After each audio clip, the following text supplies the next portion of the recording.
আসসালামু আলাইকুম প্রিয় ফুটবল ফ্যান। 2026 বিশ্বকাপে আর্জেন্টিনা প্রতিটি ম্যাচ জিতলেও অনেক সময় তাদের খেলায় যেন একটা সংযম ছিল। তারা সব ম্যাচে শুরু থেকে ঝড় তোলেনি, অনেক সময় ধীরে খেলেছে, বল দখলে রেখেছে, অযথা প্রেসিং করেনি। তাহলে প্রশ্ন হচ্ছে, আর্জেন্টিনা কি ইচ্ছে করেই শক্তি বাঁচিয়ে খেলেছে?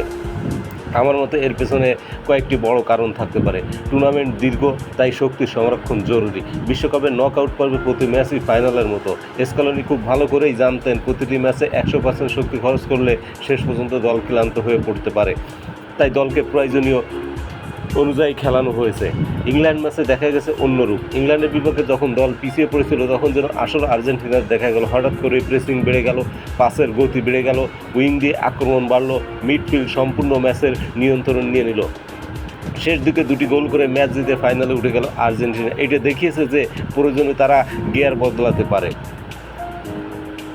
এই দলে মেসি, এনজো, ম্যাকঅ্যালিস্টার, রোমেরো, মার্টিনসের মতো অভিজ্ঞ খেলোয়াড় রয়েছে। তারা জানে কখন ধীরে খেলতে হয়, কখন ম্যাচের গতি বাড়াতে হয়, আর কখন শেষ আঘাতটা করতে হয়। এটাই বড় দলের বৈশিষ্ট্য। স্কালোনির ট্যাকটিক্যাল পরিকল্পনা। স্কালোনি এমন একজন কোচ যিনি প্রতিপক্ষ অনুযায়ী কৌশল বদলান। সব ম্যাচে এক স্টাইলে খেলার বদলে তিনি পরিস্থিতি অনুযায়ী দল পরিচালনা করেন। এই কারণেই অনেক সময় আর্জেন্টিনা সাধারণ মনে হলেও হঠাৎ করেই ম্যাচের নিয়ন্ত্রণ নিয়ে নেয়। ফাইনালে দেখা যেতে পারে আসল আক্রমণাত্মক আর্জেন্টিনা। এখন সামনে বিশ্বকাপ ফাইনাল, এখানে আর শক্তি বাঁচানোর সুযোগ নেই। এটাই শেষ ম্যাচ। এখানে যদি আর্জেন্টিনা শুরু থেকে উচ্চ প্রেসিং করে, দ্রুত পাসিং খেলে, মিডফিল্ড পুরো দখলে রাখে, তাহলে আমরা হয়তো এই বিশ্বকাপের সেরা আর্জেন্টিনাকে দেখতে পারি।